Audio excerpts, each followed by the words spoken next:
Hi friends, welcome to Rajahmundry home recipes. ఈరోజు మన వీడియోలో ఇన్స్టెంట్ గారెలు ఎలా ప్రిపేర్ చేసుకోవాలో చూద్దాం. గారెలు చేసుకోవడానికి మినప్పిండి రుబ్బే పని లేకుండా ఎంతో ఈజీగా ఈ ప్రీమిక్స్ తోటి 10 నిమిషాల్లో గారెలు ఎలా తయారు చేసుకోవాలో ఈ వీడియోలో అయితే చూసేద్దాం. ఇలాంటి ప్రీమిక్స్ తయారు చేసుకుని మీరు ఫ్రీజర్లో పెట్టుకుంటే 3 మంత్స్ దాకా స్టోరేజ్ ఉంటుంది. పిల్లలకి ఎప్పుడైనా మార్నింగ్ బ్రేక్ఫాస్ట్ రెసిపీగా కానీ ఈవినింగ్ స్నాక్స్గా కూడా చేసి ఇవ్వచ్చండి. అంతేకాదండి, ఎప్పుడైనా పూజలప్పుడు వ్రతాలప్పుడు మనకి పిండి వంటలకే చాలా టైం పడుతుంది కదా, అలాంటప్పుడు ఇలాంటి ప్రీమిక్స్ ఉంటే అమ్మవారికి ఎంతో ప్రీతికరమైన గారెలు కూడా 10 నిమిషాల్లో తయారు చేసుకోవచ్చు. వంట రాని వాళ్ళు సైతం చాలా ఈజీగా చేసుకోగలుగుతారు. ప్రీమిక్స్ ఎలా తయారు చేసుకోవాలో చూద్దామా. నేనైతే ఒక బౌల్లోకి ఈ కప్ తోటి 2 కప్పుల దాకా సాయి గుళ్ళను అయితే తీసుకుంటున్నాను. ఇది మునిగేంత వరకు వాటర్ యాడ్ చేసుకుని గుళ్ళను నీట్గా క్లీన్ చేసుకోవాలి. వాష్ చేయకుండా కూడా మనం పౌడర్ చేసుకోవచ్చు, బట్ అది ఆరోగ్యానికి అంత మంచిది కాదు కాబట్టి వీలైతే ఈ విధంగా ఒకసారి అయితే వాష్ చేసేసుకోండి. ఇలా వాష్ చేసుకున్న సాయి గుళ్ళను శుభ్రంగా తడి లేకుండా ఏదైనా ఒక కాటన్ క్లాత్ మీద కంప్లీట్గా 3 to 4 అవర్స్ అయితే ఎండలో పెట్టేసుకోండి. డ్రై అయిపోతాయి. ఒకవేళ మీకు ఇలా కడుక్కునేంత టైం లేదు అనుకుంటే కనుక తడపని సాయిగుళ్ళు తీసుకొని కాటన్ క్లాత్ మీద ఈ విధంగా తుడుచుకుంటే ఆయన పాలిష్ అనేది వచ్చేస్తుంది. అలా చేసుకున్నా కూడా పర్వాలేదు. నేనైతే ఒక 5 అవర్స్ వదిలేసాను. 5 అవర్స్ తర్వాత చక్కగా సాయిగుళ్ళన్నీ కూడా డ్రై అయిపోయినాయి కదా.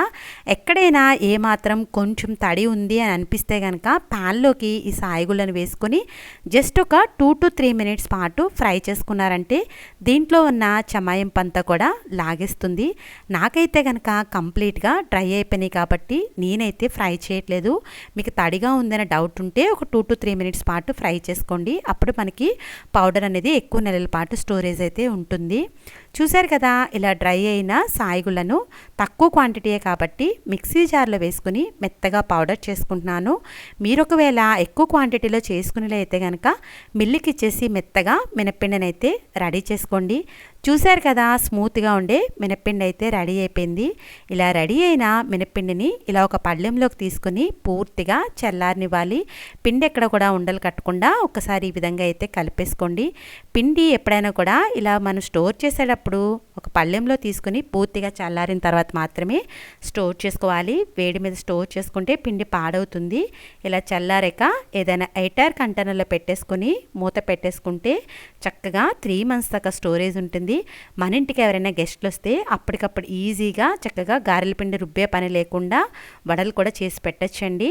ఇప్పుడు నేనైతే ఈ కప్ప నిండా రెడీ చేసి పెట్టుకున్న ప్రీమిక్స్ని అయితే తీసుకుంటున్నాను. దీంట్లోకి కొద్దిగా క్రిస్పీగా ఉండడానికి జస్ట్ 1 స్పూన్ దాకా కరాచీని అయితే యాడ్ చేసుకుంటున్నాను. కరాచీ అనేది కంప్లీట్గా ఆప్షనలే. కొద్దిగా వంట సోడాను కూడా వేసుకోండి. అలానే టేస్ట్కి సరిపడా సాల్ట్ని కూడా వేసుకొని డ్రై ఇంగ్రీడియంట్స్ అన్నీ కూడా బాగా కలిసేలాగా కలిపేసుకోవాలి. వంట సోడా మట్టుకు స్కిప్ చేయకుండా వేసుకోండి. అప్పుడే గారెలు అనేవి క్రిస్పీగా వస్తాయి. కొద్దిగా వాటర్ని యాడ్ చేసుకుంటూ బాగా పిండిని అయితే కలుపుకోవాలి. ఫింగర్స్ తోటి నేను వీడియోలో చూపించిన విధంగా తిప్పుతూ కలపండి. మనకి బాగా స్మూత్గా ఉండే బ్యాటర్ని అయితే కలుపుకోవాలండి. మీరు ఏమాత్రం పిండిని గట్టిగా కలిపేసుకుంటే గారెలు అనేవి గట్టిగా వచ్చేస్తాయండి. ఇలా వాటరు చూసుకుంటూ స్మూత్గా పిండిని అయితే కలుపుకోండి. చూశారు కదా, మినపిండి అనేది వాటర్ అనేది చాలా తొందరగా అబ్జర్వ్ చేసేస్తుంది. ఇలా కొద్దిగా వాటర్ యాడ్ చేసుకుంటూ పిండిని అయితే బాగా స్మూత్గా కలుపుకోవాలి. అప్పుడే గారెలు అనేవి క్రిస్పీగా చాలా బాగా వస్తాయి. మూత పెట్టేసి ఒక 45 మినిట్స్ పాటు పక్కకైతే పెట్టేద్దాము. రవ్వ కూడా వేసాం కదా, నానుతుంది. ఒక 45 మినిట్స్ తర్వాత మూత తీసి అయితే చూద్దాము. చూడండి, మినపిండి మనకి వాటర్ అయితే కాస్త అబ్జర్వ్ చేసేస్తుంది కదా. ఒక్కసారి పిండిని ఈ విధంగా కలుపుకొని మరి కాస్త వాటర్ అనేది యాడ్ చేసుకోండి.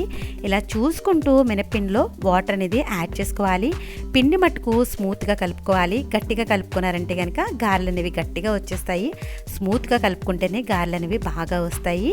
ఇలా పిండి బాగా స్మూత్గా కలిపిన తర్వాత క్రష్ చేసి పెట్టుకున్న మిరియాల పొడి వేసుకోండి. గారెలు చాలా రుచిగా ఉంటాయి. అలానే సన్నగా కట్ చేసి పెట్టుకున్న అల్లం ముక్కలు కూడా వేసుకోవాలి. సన్నగా కట్ చేసి పెట్టుకున్న పచ్చిమిర్చి, సన్నగా కట్ చేసి పెట్టుకున్న కరివేపాకు తురుమును కూడా వేసేసుకోవాలి.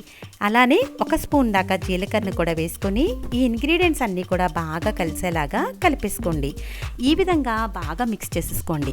మీరు ఒకవేళ గ్రైండర్లో కానీ మిక్సీలో కానీ గారెలు వేసేటప్పుడు మంచి రుచిగా రావాలంటే చిన్న టిప్ చెప్తాను చూడండి. గారెల పిండి రుబ్బేటప్పుడు కొద్దిగా పాలను వేసుకోండి. మంచి రుచిగా ఉంటాయి, చాలా టేస్టీగా కూడా ఉంటాయి. ఇలా పిండిని స్మూత్గా కలుపుకున్నాం కదా, మనం గారెలకైతే డీప్ ఫ్రైకి సరిపడా ఆయిల్ అయితే పెట్టేసుకుందాం. ఆయిల్ అయితే హీట్ అవుతుంది కదా, ఆయిల్ హీట్ అయ్యేలాగా గారెలు మంచి కలర్ రావడానికి చిన్న టిప్ చెప్తాను చూడండి. కవర్ తీసుకుని జనరల్గా గారె వేసేటప్పుడు ఇలా చేతిని కాస్త తడి చేసుకుంటాం కదా, ఇలా వాటర్తో కాకుండా ఇలా పల్చటి మజ్జిగ తీసుకుని కవర్ పైన లైట్గా అప్లై చేయండి. గారెలు అనేవి మంచి కలర్ అయితే వస్తాయి, చూడ్డానికి కూడా చాలా బాగుంటాయి. ఒక్కసారి ఈ టిప్ని అయితే ట్రై చేయండి. ఈ విధంగా కొద్దిగా పిండిని తీసుకుని రౌండ్ బాల్లా చేసిన తర్వాత ఫ్లాట్గా ఒత్తుకుని మధ్యలో హోల్ చేసేసుకోవాలి. గారె షేప్లో అయితే రెడీ చేసేసుకోండి. ఇలా ప్రీమిక్స్ కనుక తయారు చేసుకుంటే వంట రాని వాళ్ళు సైతం ఈజీగా వేయగలుగుతారు. జనరల్గా మనం గారెలు మిక్సీలో కానీ గ్రైండర్లో కానీ రుబ్బేటప్పుడు ఏమాత్రం వాటర్ ఎక్కువైనా గారెలు అనేవి పర్ఫెక్ట్గా రావు. బట్ దీంతో మటుకు గారెలు అనేవి అన్నీ ఒకటే షేప్లో రౌండ్గా కూడా వస్తాయి. ఆయిల్ అయితే హీట్ అయింది కదా, ఇప్పుడు మనం రెడీ చేసి పెట్టుకున్న గారెలను అయితే ఒక్కొక్కటిగా వేసుకుందాము. పాన్కి సరిపడినంత కూడా ఈ విధంగా మనం ఒక్కొక్కటిగా యాడ్ చేసుకోవాలి. చూడండి గారెలు చక్కగా ఎంత బాగా వస్తున్నాయి కదా. మనం మిక్సీలో రుబ్బినా గ్రైండర్లో రుబ్బినా ఏమాత్రం వాటర్ ఎక్కువైనా కూడా గారెలు అనేవి ఇంత పర్ఫెక్ట్ షేప్లో అయితే రావు. ఈ విధంగా వేసుకున్న తర్వాత మంటను మీడియం ఫ్లేమ్లో అయితే పెట్టుకోవాలి. గారెలు ఎప్పుడు కాల్చుకున్నా కూడా హై ఫ్లేమ్లో కాల్చకూడదండి. హై ఫ్లేమ్లో కాలిస్తే గారెలు తొందరగా కలర్ వచ్చేసిన లోపలైతే పిండి అయితే ఉడకదు. మీడియం ఫ్లేమ్లో పెట్టుకుని 2 సైడ్స్ కూడా మంచి గోల్డెన్ కలర్ వచ్చే వరకు ఫ్రై చేసుకోవాలి. మనం ఆల్రెడీ కొద్దిగా పెరుగు చుక్కని కవర్ మీద రాసాం కాబట్టి గారెలు అనేవి మంచి కలర్ అయితే వస్తాయండి. ఈ టిప్ని అయితే ఫాలో అవ్వండి. రుబ్బేటప్పుడు కొద్దిగా పాల చుక్కని అలానే గారెలు వేసేటప్పుడు కొద్దిగా పెరుగు చుక్కని లైట్గా అద్దారంటే కనుక గారెలు అనేవి మంచి కలర్ వస్తాయి, మంచి రుచిగా కూడా ఉంటాయి. చూడండి మంచి కలర్ అయితే వచ్చాయి కదా.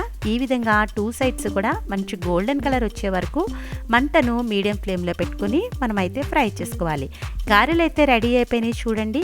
ఇప్పుడు అదే బ్యాటర్ తోటి మళ్ళీ మనం అలానే కవర్కి లైట్గా పెరుగు చుక్కని ఈ విధంగా అద్దుకున్న తర్వాత కొద్దిగా పిండిని తీసుకుని రౌండ్ బాల్లా చేసి ఫ్లాట్గా గారెలు అయితే ఒత్తేసుకోవాలి. ఇలా ఒత్తుకున్న తర్వాత కాగుతున్న ఆయిల్లోకి మరికొన్ని గారెలను అయితే వేసుకోవాలి. వేసుకున్నాక మంటను మీడియం ఫ్లేమ్లో పెట్టుకుని 2 సైడ్స్ కూడా మంచి గోల్డెన్ కలర్ వచ్చే వరకు ఫ్రై చేసుకోవాలి. చూడండి గారెలు తయారు చేయడం ఇంత ఈజీగా అనిపించిందా? వీడియో నచ్చిందా? నచ్చితే ఒక్క లైక్ ఇవ్వడం మర్చిపోవద్దు. మీరిచ్చే లైక్ వల్ల మన వీడియో ఇలాంటి మరికొన్ని వ్యూవర్స్కి అయితే చేరుతుంది. ఇలాంటి ప్రీమిక్స్ ఉంటే మీరు ఎప్పుడు కావాలంటే అప్పుడు ఈజీగా గారెలు చేసేసుకోవచ్చు అనుకో.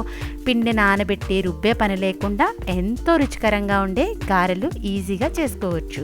చూడండి గారెలు ఎంత పర్ఫెక్ట్గా వచ్చాయో కదా. పైకి క్రిస్పీగా లోపల సాఫ్ట్గా ఎంతో టేస్టీగా అమ్మవారికి ప్రీతికరమైన అల్లం గారెలు అయితే రెడీ అయిపోయినాయి. చూసారు కదా. మీరు కూడా నేను చెప్పినట్టుగా ఇలా ప్రీమిక్స్ తయారు చేసి గారెలు చేసుకోండి. నేను చూపించే ఈ వీడియో అయితే వర్కింగ్ ఉమెన్స్కి అయితే చాలా బాగా యూజ్ అవుతుందండి. వాళ్ళకి అంత టైం లేదనుకున్నప్పుడు వీకెండ్లో ఇలాంటి ప్రీమిక్స్ తయారు చేసుకుంటే గారెలు అనేవి చాలా ఈజీగా వేసుకోవచ్చు. ఇంకెందుకు ఆలస్యం, మీరు కూడా ట్రై చేసి ఎలా వచ్చిందనేది మీ కామెంట్స్ నా కామెంట్ సెక్షన్లో తెలియజేయండి. Thanks for watching my video. Please like, comment, share, subscribe my channel.